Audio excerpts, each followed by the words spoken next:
Hey everyone! Today's episode is going to be a blast from start to middle to end. I talked a lot about having Naruto, Sakura, and Sasuke remain the main characters.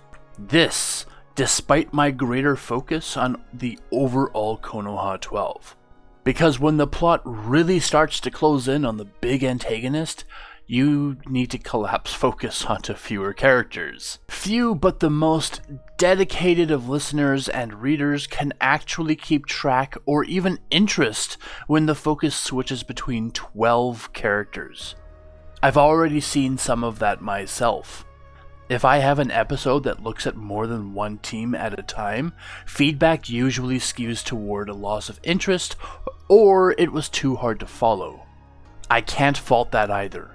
If my episode ranges from 20 to 30 minutes, it can be extremely chaotic to try and shift focus between so many characters. So we will definitely see more honing in on these three main characters that prop them up above the remaining 9. Especially since my part 1 was so focused on developing the Konoha 12, and I probably spent way less time than I needed to on Naruto. My response reflex on that was that we already know the characters from canon, so I didn't have to reinvent the wheel. Just like how every Spider-Man reboot feels like it has to re-explain why and how Uncle Ben dies. No, we already know that he's the catalyst to Peter Parker becoming Spider-Man. We don't have to go over that in every reiteration. I applied the exact same logic to my rewrite. I felt that I didn't have to go over Naruto's idiosyncrasies at all because we know them so well from canon. But now that I'm this far along, I do regret not giving him more time, because ultimately he is a different character. He's still a goof and at times a dunce, but he's got a lot of training that canon didn't have, and he has a lot of confidence issues that canon didn't have. I tried to portray him more realistically than canon ever did, and I felt like us not seeing too much of him or what he could do would narratively play into the seclusion that he felt. Obviously, that was missed by the wider audience, and I was trying to be a bit too fancy with how I wrote it. It's important, I feel, to recognize these past mistakes so I don't make more of the same in the future. Random ramble aside, last time, we had everyone arrive at long last, except for Naruto and Sasuke. I wonder what the contents of today's episode will be. As always, please remember to like, comment, because I read everything, and of course, subscribe. On with the show. A tree to the Leaf Ninja's right slices vertically in half. As he uses one of its falling pieces to vault to the next nearest tree, the branch he aims for vibrates to pieces. Sharingan weaving between his multiple opponents, Sasuke twists in the air, throwing 2 readied shuriken at the ninja attempting to flank him. His blackened forehead protector is tied tight to his forehead as always, and he's even using it as a defense. He has never taken it off in all of his time away, for any reason whatsoever. Landing gracefully on the ground below, Sasuke catches the thrown punch of his closest pursuer, twisting around it and snapping back, breaking the man's elbow in one fluid motion. Leaping to the air again, Sasuke flips and launches a quick fireball at the ground below, just in case others try to aid their injured ally. By the time Sasuke's flip completes its full rotation, he's landing on another tree that's already being felled by a giant golem on the ground below. Of all his current opponents, Sasuke did not know how to fight that one, and had to fight evasively until he whittled down the other forces first. Falling down on him from above, Sasuke guards against the metal fists of Dosu of the Sound. Before the latter can activate his vicious vibrations, Sasuke has disconnected from him and twisted for a leg kick to the man's head. Careening out of the air, Dosu smashes into the ground below as Sasuke leaps to yet another branch to fight off other nameless Sound Ninja. Altogether, he fled the land of Sound with 7 Sound Ninja pursuing him. All through the land of grass, he had only managed to cleanly defeat one, with the second being left behind just now with their broken elbow. For all Sasuke cared, the bunch were faceless trash, but for Dosu and Tayuya, who took it upon themselves to take him out once and for all. He thought if he faced the two separately, he'd be able to take them out no problem. Together though, they're a bit much. They were about to pass into the land of fire, familiar territory to Sasuke, and an advantage he was eager to claim. Not to mention, if there were any leaf shinobi nearby, they'd leap to his defense for sure. After the next tree he leaps from, Sasuke finds himself in an open, treeless area. Landing on the ground where he can no longer be attacked from any angle, he stops momentarily and turns to face his 5 foes as they appeared from the edge of the forest. Behind Sasuke is a bridge that leads over a small ravine. Across the bridge was the land of fire, but on his current side, Leaf Ninja would not necessarily come to aid. Dosu has on both his arms massive metal gauntlets. These were advanced equipment, upgrade from his previous, which was just a single bracer on one arm. Now he could do insane damage, vibrate twice as much as before, and had fingers to those gauntlets to manipulate his tools. Tayuya, on the other hand, just had a flute, and Sasuke had yet to figure out her exact technique and how she had a massive golem suddenly enslaved to her. While the 2 officers stand by, their 3 cronies dove in once more at Sasuke. In a cracking of his knuckles, Sasuke pulled forth lightning as a claw from his fist as he swiped at the first to reach him, felling the fool instantly. The same fist that he threw at the first man followed through to the ground, shocking the legs of the next nearest man, who tripped and fell into a well-placed shuriken from Sasuke. Now alone, the last man stood no chance against Sasuke's technical taijutsu and razor-sharp Sharingan. Doubtless, the other 2 were catching their breath after this long chase. Equally, they likely cared little for the loss of this small fry, as long as they prevented Sasuke from resting and furthermore, potentially injured him. But they seem to have forgotten what he did to their forces that facilitated this chase in the first place. Small fry would never be enough to slow him down. But just as Sasuke thought this, another troop of 6 sound ninja emerged from the woods. Brushing his brow and sighing at the fresh forces, Sasuke glanced at Tayuya and Dosu before turning and resuming his flight across the bridge. He heard their feet hit the bridge as they dashed after him, and wondered if burning the bridge down was more helpful than harmful. Ahead, at the land of fire side of the bridge, Sasuke sees someone standing in his way, but they're facing away. They're wearing a long black cloak, and all he can see of their head is their black hair. From his angle, they appear almost as if a shadow connected to nobody. And as he nears the end of this bridge, the shadow smears away, disappearing like a genjutsu. Leaping into the air and turning to see what tricks the sound were trying to pull now, Sasuke sees the mysterious stranger meeting the sound ninja in combat. Halting his escape, Sasuke joins the man in fending off the ninja. However, despite his attempts to help, the stranger continually shoves him away. He was clearly very skilled, able to keep all the ninja at bay while still having the time to push Sasuke away, and all the while hiding his face from the young Uchiha. Priorities shifting, Sasuke becomes interested in who the man is more than escaping or even defeating the sound ninja trying to take him out.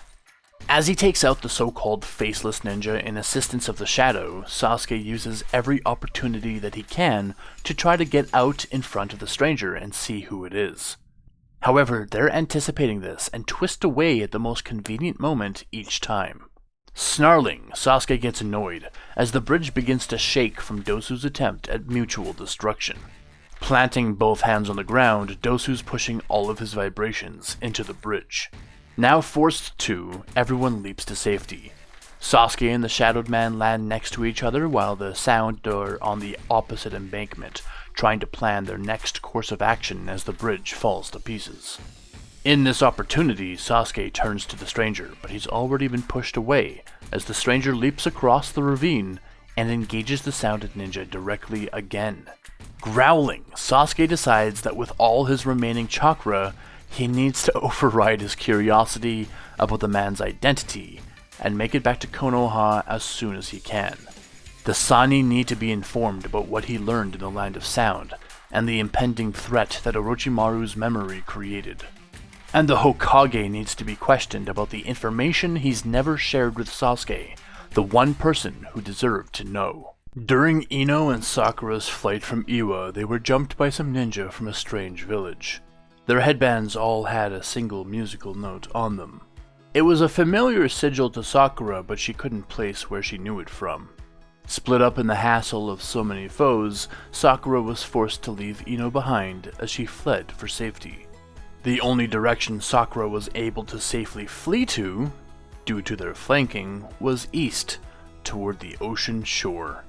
5 of the mysterious ninja chased her, leaving the big guy and some remaining lackeys behind to deal with Ino. The big guy shouted in her direction, but her flight already had her at a distance and she didn't understand his words. After whatever he said, 2 of the ninja halted their chase and returned to him. Whatever good news Sakura could have possibly hoped for in that moment, at least this meant that she'd have to deal with fewer people. However, she had no idea what their individual skill levels were, and she did not have the confidence in her ability to reliably dispatch all 3. Running around the nearby coastal village that had been captured by these musical note ninja, Sakura ran out onto a pier as she hit the beach. She could hear their feet clattering along the wooden pier as a stark reminder that they were still gaining on her. With no other option, Sakura leapt from the pier to then dash across the water's surface. However, this was unlike the water that she had trained upon.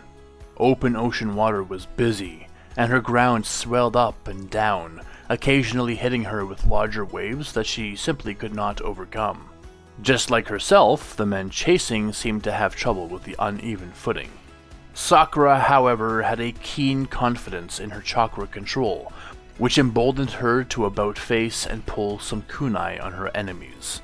Throwing 2 with exploding tags at the nearest pursuers, Sakura watched as the man's footing nearly failed as he panicked against the attack and was subsequently caught by the explosion. By the time the smoke had cleared, he had already been swept away by the ocean's waves. The 2 remaining men were slower than the first, but their footing was noticeably more secure, and Sakura didn't waste any more time continuing her flight. Every single step required constant attention and a constant fluctuation of her own chakra so that she remained sure-footed. It was at its worst when a building wave would swell beneath her and lift her up several feet. With the rapid rise and fall, it tricked her into thinking the density of the water was changing, even though she knew that couldn't be the case. So not only did she have to constantly fluctuate her chakra flow, but she had to contradict her own instinct so that she could save as much chakra as possible. Once they got far enough from the shore though, the waves slowed down and calmed. And unfortunately for our pink-haired heroine, that made it easier for her hunters to keep up with her. She suspected that had they been on land, she would have most certainly been caught long ago. Sakura can feel herself tiring, but out on the water, there's nowhere to hide to bamboozle these persistent foes. Her only choices are stop and fight, or keep on running and hope they tire out first. But if she did stop and fight, she wouldn't be able to afford using chakra at all, so she could preserve it for maintaining her balance on the water's surface. Feeling in her pack, she had some wire, kunai, explosive tags, shuriken. This isn't her usual loadout, but she remembers that she and her friends took these from the fallen rock ninja where they'd been taken captive before. Regardless, it should be enough to catch at least one of the men off guard. Preparing 2 kunai with explosive tags and balling some wire in her squeezed fist, Sakura begins to mentally count out the seconds and timing that she'll need for the next series of attacks.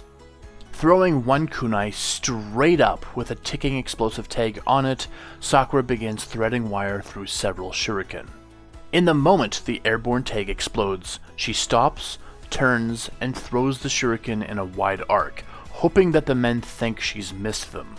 Immediately after releasing the shuriken, she throws the second kunai in a low arc over the closest man. Suspecting a trap, the nearest man leaps over the shuriken, and when he attempts to parry the flying kunai, it again explodes in his face.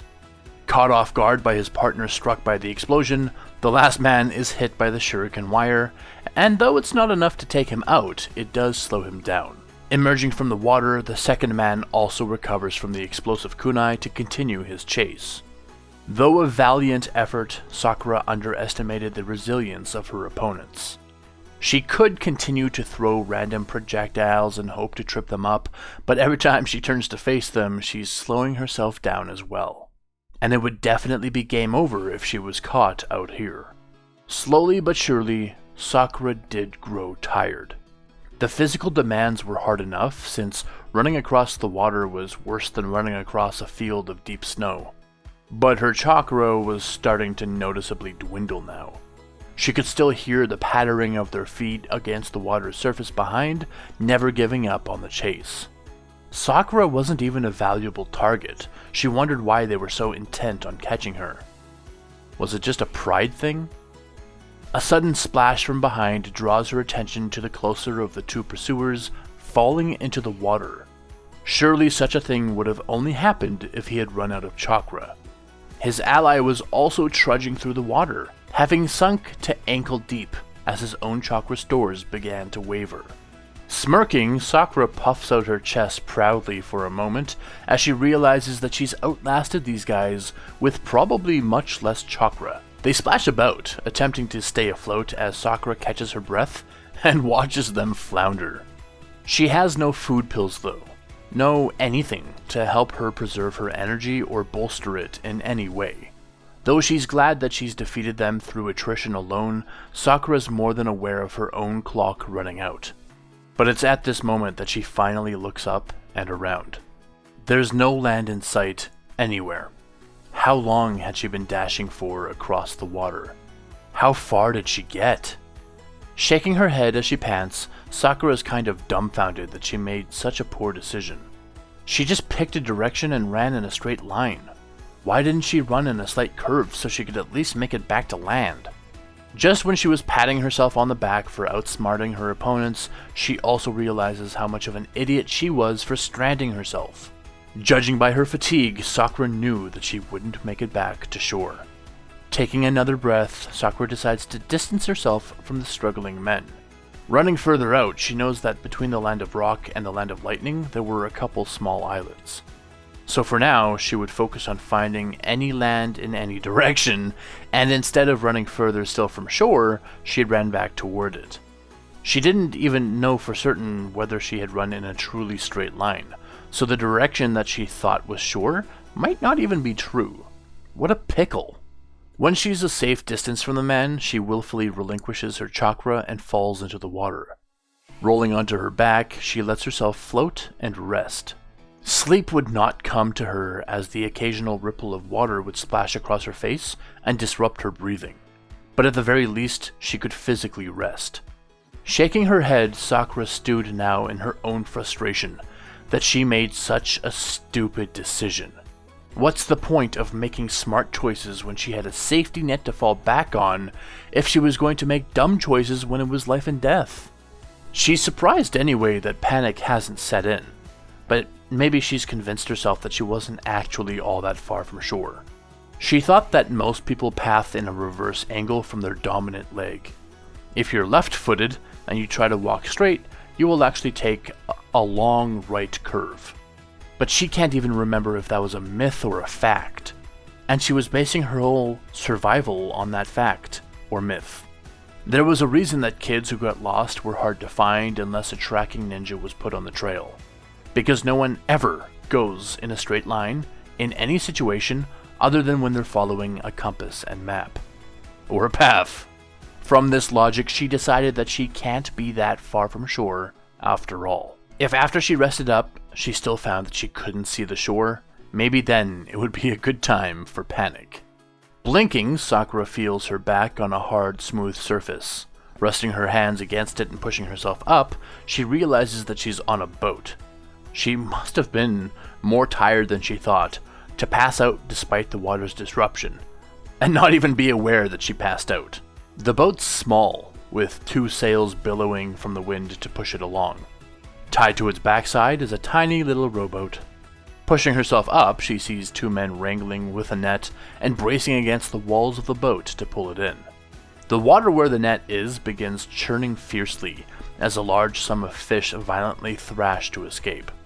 The whole fishing vessel teeters against the force they're exerting to pull the net on board, and Sakura falls over, finding herself perhaps too dizzy to stand up right now.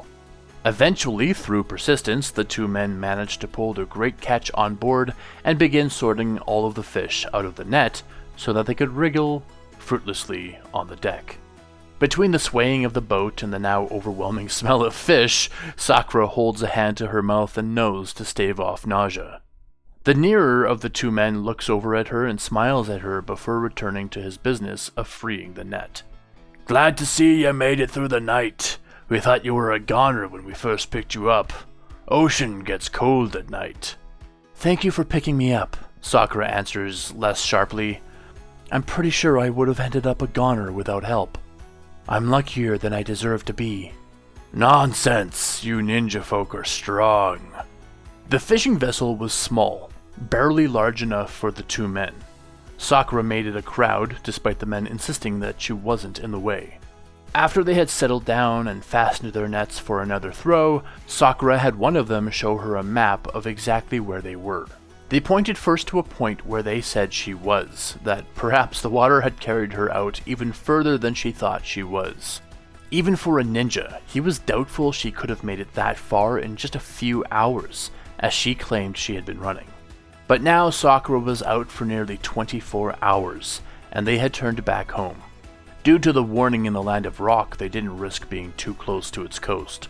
Originally from the Land of Lightning themselves, they picked Sakura up and got the heck out of there. Now they were in home ground proper. But when Sakura asks when they would hit shore next, they told her not for another 3 days. Their initial plan was to stay at sea for another week yet, but since finding her, they agreed to cut the trip short. They're actually quite close to the shores where they are now, but they found a hot spot of fish and just can't give up on this glorious spot they've found. If they set the vessel towards land, it wouldn't even be a half day before they reached shore. But it was rare that they were so lucky with their fishing ventures and didn't want to sacrifice that opportunity. In fact, from where they were, Sakura could clearly see the mainland now, stretching for miles in both directions, entirely taking up one edge of the horizon. Sakura felt like her mission was urgent, but she also felt aimless. By now, whatever trouble sparked with Ino must have been resolved. Whether she escaped or was captured, Sakura knew deep down that while she likely wasn't dead, she wouldn't necessarily be in a very nice circumstance. Meanwhile, even after reaching the shore, Sakura would still be a few weeks' travel from Konoha to request any kind of assistance. By that point, they would have likely known all the details anyway. However, she just couldn't sit still on this tiny little ship for 3 days, knowing about all that chaos left behind in Iwa. She stayed on the vessel for another day of impatience, accepting her offer of food and catching up on the rest that she needed. While she was learning about their little families and experiences, Sakura noted a gigantic island they were passing by. She knew it was huge because they were clearly being carried by the wind across the water, but they were barely overtaking the island all the same. At first, she thought it was more of the mainland, until the men told her that it was a well-known place in the Land of Lightning.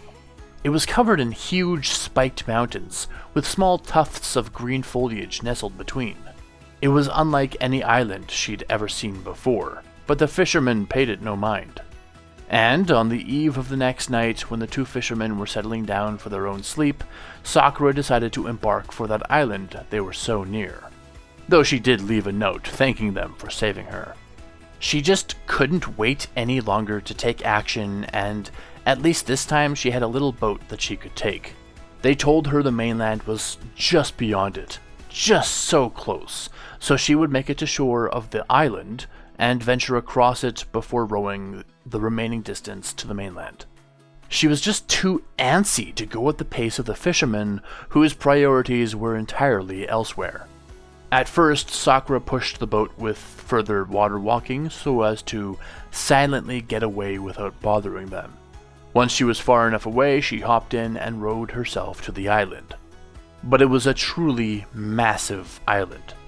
It felt like she rowed for hours and was barely making any headway toward the island.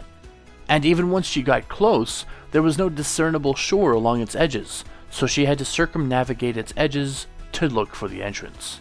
Technically, she could wall walk to its interior, but she didn't want to abandon the boat. She figured she could bring it to the mainland, and at the very least, pull it to a settlement that the fishermen might reunite with it. Luckily, it wasn't long before she found the shore and pulled the boat to secure ground. There was no sign of civilization on this island, so Sakura figured she'd sleep until morning before doing a portage through its middle and making her way for the mainland. Tipping the boat upside down, she was able to take shelter underneath it in case the weather decided to change. In the total darkness, sleep found its way easily to Sakura. Waking the next day, she pushed the boat off herself and did some rudimentary exploration of the island. She kept to its edge just in case there was anyone living here and she didn't want to bother them. It was an uneventful excursion. Sticking to the edges of the island, as expected, Sakura saw nothing.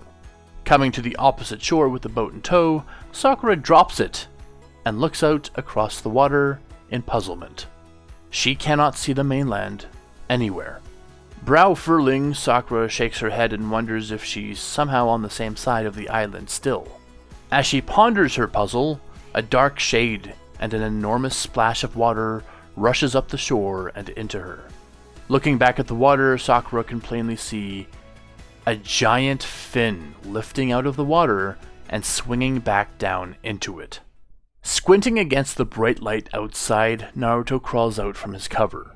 His clothes have been torn to ribbons and long gouges are visible across his body underneath. Looking behind at the hole in the ground, he's impressed it brought him so far. When he initially entered the cave, he was in a rocky mountain range, but now he was in a grassy field. Yet, nothing around him hinted at mountains. Was he really down there for that long? Off in the distance, he can see the slight outcropping of village walls and wonders to himself which country he's in now. Eyes finally adapted to the light, Naruto stretches and wonders if there's any ready-to-access food nearby. It must have just rained because there are puddles of water all around him. Kneeling over a particularly large pool, Naruto gazes at his reflection, barely recognizing that it's him staring back. His hair has grown overlong, nearly to his shoulders in an unkempt mane. Radiant scarlet eyes threaten to gaze into his own soul. Shaking his head free from the thought, Naruto cups some water and splashes his face. He still has fangs, and his nails run long like claws. It's mostly only annoying when he eats, and he wonders how his teeth shrink down when he's just normal. Kurama, settle down, he says aloud as he takes a second cup of water to drink. He felt a couple pulses from within, like a spiritual knocking at the door. Not my turn yet, Kurama mutters back in a rumble. Not for a while now, Naruto answers. His eyes are heavy, and it's been days since he slept. Kurama had just had a turn. Naruto wondered why he wanted out again so soon. Rolling his shoulders to several cracking sounds, Naruto pats his hands against his pant pockets, double-checking whether he had any tools left. I suspect they'll be hunting me now, Naruto postulates as he straightens again and decides to approach the walls and find out where he is now. Extending from his backside is a long tendril of red chakra, reaching into the cave's mouth still. After walking some 20 feet from the mouth of the cave, the tail's full length finally comes out. The chakra tail's tip is wrapped around a large object. It's the body of a man in a black cloak with red clouds, as Naruto pulls it along with him, almost as a trophy, but also for Konoha forensics to inspect the corpse if he can ever find his way home. And that's the end of today's episode. A lot of excitement and intrigue for all three.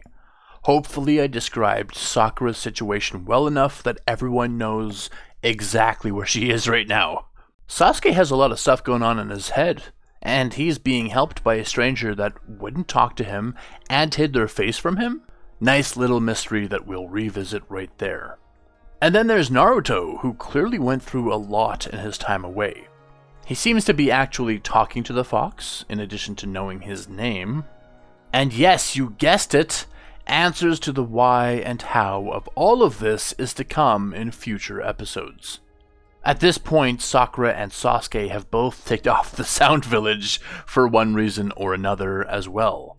It's all relevant, and it's all very fun to set up future episodes this way. Wherever Naruto actually is, at least we know he's trying to find his way home. He's not clueless, he'll get there soon. Unlike the others, who have had rather peaceful returns to the village, Sasuke and Naruto seem to be either in the middle of or at the end of a violent encounter. We will learn the identity of that Akatsuki member sooner rather than later, as well as what Sasuke's pressing matters with the village leadership is.